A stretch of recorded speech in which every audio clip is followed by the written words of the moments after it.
Madam నిన్న షర్మిల గారు press meet పెట్టి కొన్ని సంచలన విషయాలు చెప్పడం చూస్తున్నాం. ఇటు అవినాష్ రెడ్డి గారు పాస్పోర్ట్ వీసాలు రెడీ చేసుకొని వేరే దేశాలు పారిపోవడానికి సిద్ధంగా ఉన్నారు. ఈవెన్ జగన్మోహన్ రెడ్డి గారు, భారతి గారు కూడా అదే పరిస్థితి అన్నట్టుగా కూడా ఆమె మాట్లాడడం చూస్తున్నాం. ఆ పాసిబిలిటీస్ కనిపిస్తున్నాయి మేడం. అసలు షర్మిల గారు ప్రెస్ మీట్ గురించి మీ మాటల్లో మేడం. ఇప్పుడు నిన్న షర్మిల గారు ఏమన్నారంటే అండి, అవినాష్ రెడ్డి ఎలాగా ఓడిపోతాడు, సో తట్టాబుట్టా సర్దుకుని వెళ్ళిపోతాడు, అందుకే పాస్పోర్ట్ రెడీ చేసుకుంటున్నాడు అని ఒక వ్యాఖ్య చేశాడు. చేసి భారతీ రెడ్డి 2 గొడ్డళ్ళు రెడీగా పెట్టింది, అది ఎవరి కోసమో మీకు అర్థమై ఉంటుంది అని.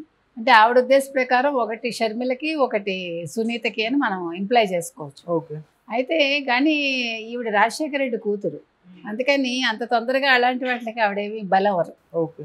బికాజ్ ఆవిడ అన్నీ తెలుసుకుని తప్పదని ఆవిడ రాజకీయ రణరంగంలోకి దూకాక ఈ గొడ్డళ్ళు ఆవిడనేమి చేయలేవు, మనం ఆ రకంగా తీసుకోవచ్చు. అయితే ఇది ఎవరికి వెళ్తాయి? విమలమ్మ, విజయమ్మ, ఇంకెవరున్నారు? అది మనకి డౌట్. ఈలోగా ఇది అయ్యేసి మధ్యాహ్నం నుంచి ఇంకో వార్త వచ్చేసింది, ఓపెన్గానే వచ్చింది. సిబిఐకి అప్లై చేసుకున్నారు జగను లండన్ వెళ్ళటానికి అని. మీకు గుర్తుండంటే గతంలో నేను చాలా ఛానల్స్కి చెప్పాను ఈ మాట. జగన్ ఆల్రెడీ ఇంతకుముందు లండన్లో ఒక ఐలాండ్ కొనుక్కున్నాడు ఆయన. ఎప్పుడు ఇంతకుముందు లండన్ వెళ్ళినప్పుడు కూడా ఆయన సిబిఐకి ఇన్ఫార్మ్ చేయకుండా ఒక ప్లేస్లో ఆగిపోయాడు ఒక రాత్రి. సో డబ్బు ఎక్కడ దాచాడు? స్విట్జర్లాండ్లో దాచాడు. ఎందుకంటే ఆయన వెళ్ళే ప్లేసెస్ ఏంటంటే ఇప్పుడు లండన్, స్విట్జర్లాండ్, ఫ్రాన్స్, ఈ 3 ప్లేసెస్కి వెళ్తానని పెట్టాడు ఆయన. అంటే మొన్ననేమైందంటేనండి, ఆయనకి ఒక వారం 10 రోజుల క్రితం వరకు కూడా గెలుస్తాను అని ఒక ధీమాలో ఉన్నాడు ఆయన.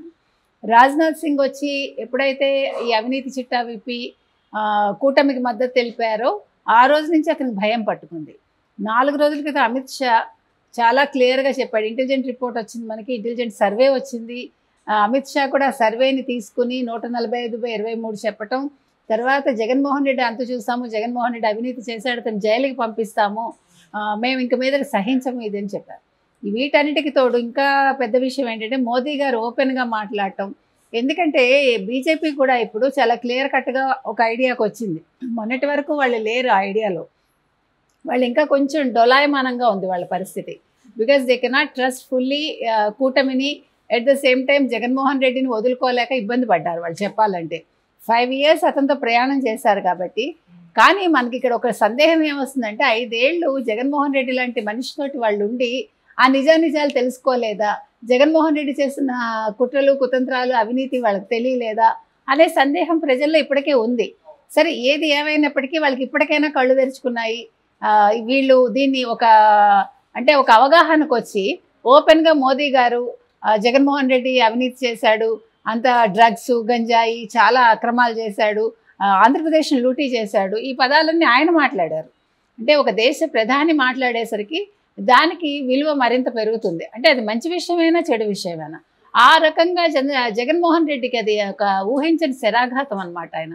సో దాంతో నిన్న యాక్చువల్గా ఆయన ఉండే మొత్తం అన్నీ ఆపేసుకుని ఆయన పనులన్నీ ఆయన సాక్షి మీడియా కూడా ఏం చెప్పాడంటే, మీ యాడ్స్ అవంతా పక్కన పెట్టండి, మీకు ఒక పెద్ద విషయం వస్తుంది, పెద్ద సంచలనం రాబోతోంది, మీరు కథనాలకు సిద్ధం కండి.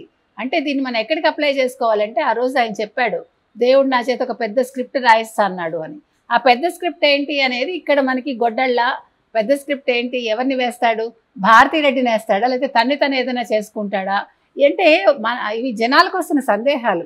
అంటే ఇప్పుడు మనిషి ఓడిపోతానన్నప్పుడు, లేదంటే అంటే ఇంక ఏమి వేరే మార్గాలు లేనప్పుడు అతని మానసిక పరిస్థితి రకరకాలుగా తయారవుతుంది.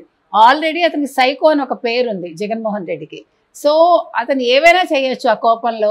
ఇప్పుడు అతనికి ఏంటంటే ముందు భయం ఏంటి, ఫస్ట్ అక్కడ అవినాష్ రెడ్డికి చూసుకుంటే సిబిఐ కేసు ఉంది. అవినాష్ రెడ్డి ఎర్రగంగిరెడ్డి రక్తం తుడుస్తూ ఉంటే అమాయకంగా చూస్తూ నిల్చున్నాడు అనే ఒక స్టేట్మెంటు వాళ్ళ మనుషులే ఇచ్చారు. ఇటు చూస్తుంటే జగన్మోహన్ రెడ్డికి 43 కోట్లు, 43,000 కోట్లు, 45,000 కోట్లు ఇతని మీద ఈడీ ఆల్రెడీ నోటీసులు ఉన్నాయి, సిబిఐ లుకౌట్ ఉంది, అన్నీ ఉన్నాయి ఇతని మీద. 5 సంవత్సరాలు అతను దాన్ని దాటుకుని వచ్చాడు. ఒక్కసారి ఇప్పుడు చంద్రబాబు నాయుడు గారు కనుక ముఖ్యమంత్రి అయితే, ఇప్పుడు చంద్రబాబు నాయుడుకి వీళ్ళు చేసిన అన్యాయం అంతా ఇంత కాదు. జైల్లో పెట్టడం దగ్గర నుంచి జైల్లో పెట్టారు సరే, అక్కడ ఆయనకి ఇచ్చిన ట్రీట్మెంట్, ఒక 70 ఏళ్ల మనిషికి, 75 ఏళ్ల మనిషికి వాళ్ళు ఇచ్చిన ట్రీట్మెంటు, ఎంత అన్యాయంగా ఆయన అంతం చేయాలని చూడటం, ఇవన్నీ కూడా ఆయన మర్చిపోరు. దానికి అంటే ఆయన అలాగని రివెంజ్ ఏ రకంగా తీసుకుంటారు అంటే వీళ్ళలా క్రూరంగా ఏమి తీసుకోడు ఆయన. కానీ వీళ్ళ ఆర్థిక మూల ఎప్పుడైనా కూడా ఒక మనిషిని మనం ఇబ్బంది పెట్టాలి లేదా ఒక మనిషిని లేవకుండా చేయాలంటే వాళ్ళ ఆర్థిక మూలాల మీద దెబ్బ కొట్టాలండి. ఇంకేది అవసరం లేదు. మనిషిని మనం శారీరకంగా ఏమీ చేయక్కర్లా. ఆర్థిక మూలాలు దెబ్బతింటే మనిషి సైకలాజికల్గా దెబ్బతింటాడు. ఆటోమేటిక్గా అతనికి నవనాళ్ళు కుంగిపోతాయి. సో ఆ రకంగా ఆయన చేస్తే చేయొచ్చు, కానీ శారీరకంగా కానీ వాళ్ళ మీద దెబ్బతీయటం కానీ ఇట్లా గొడ్డల వేట్లు కానీ ఇవేవి చంద్రబాబు నాయుడు గారు చేయరు. కానీ ఆయనకి ఇప్పుడు భయం ఏంటంటే నెక్స్ట్ ఏంటి, వాట్ నెక్స్ట్. ఇప్పుడు ఒక రాజకుమారుడిలాగా 5 ఏళ్ళు హ్యాపీగా ఉన్నాడు. ఇక్కడ తాడేపల్లి ప్యాలెస్ కట్టుకున్నాడు, అక్కడ రిషికొండలో 450 కోట్లతోటి ఆఫీస్ భవనాలు కట్టుకున్నాడు, బెంగళూరులో ఆయనకు ఉంది, ఇక్కడ హైదరాబాద్లో ఉంది. అసలు ఒక సాధారణ మనిషికి ఇంత ఆస్తి ఎట్లా వస్తుంది? అది కూడా వ్యాపారాలు చేయకుండా డొల్ల కంపెనీలు పెట్టి ఒక కనీసం ఆయనకి ఏ రకంగానూ లేదు. అటువంటి రాజకీయ నాయకుడికి ఇప్పుడు భవితవ్యం ప్రశ్నార్థకమే. సో వాటి వల్ల అతను నిన్న సిబిఐకి అప్లై చేసుకోవడం, మాకు పర్మిషన్ ఇవ్వండి అని, సిబిఐ ఏమో కోర్టుకు అప్లై చేసుకోవడం, కోర్టు వాళ్ళేమో సిబిఐని మీరు కూడా కౌంటర్ వేసుకోండి అని ఇవాళ వరకు టైం అడిగారు.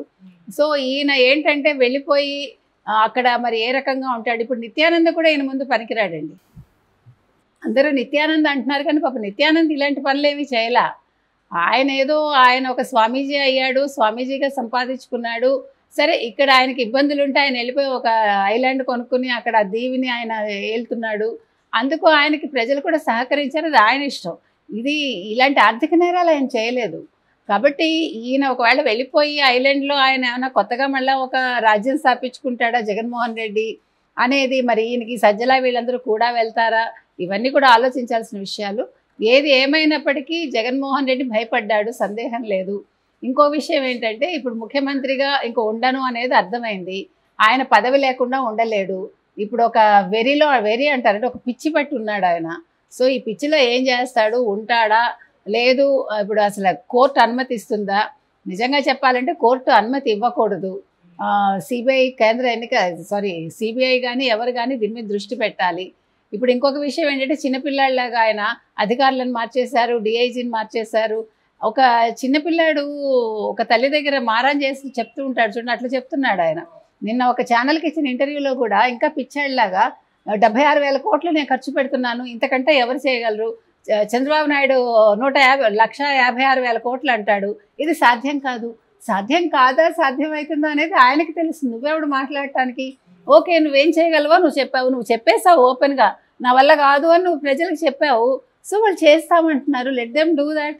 నువ్వు ఎలా ఉందంటే ఇప్పుడు మీకు ఒక చందమామ కథ ఉండేదండి. ఒక ముసలావిడ అనమాట, వాళ్ళ మనవరాల్ని ఒకడు ఎత్తుకుపోతాడు. దాని మొగుడు వాడిని అడుగుతుంది, నీ పేరేంటి బాబు అంటే, నది దాటాలి వాళ్ళు, నది దాటడానికి గుర్రం ఉంటుంది వాడి దగ్గర, గుర్రం మీద వస్తాడు, పడవ ఉండదు అక్కడ. అప్పుడు ముసలావిడని అతను అడుగుతాడు, దాటించనా అని. దాటించమంటుంది. వాడు అంటాడు, ఫస్ట్ ఈ అబ్బాయిని నేను దాటిస్తాను, మిమ్మల్ని తర్వాత దాటిస్తాను అంటాడు. సరే అంటుంది. నీ పేరేంటి అంటే, దాని మొగుడు అంటాడు అనమాట. అంటే సరే అని దాటిచ్చేస్తాడు, తీసుకుని వెళ్ళిపోతాడు. అప్పుడు ఈ ముసలావిడ దాని మొగుడు దాన్ని ఎత్తుకుపోయాడని ఏడుస్తుంది అనమాట. అలాగా ఈయన చంద్రబాబు నాయుడు చేస్తాడు అని ఏడుస్తున్నాడు ఈయన. అర్థం ఉందా అసలు?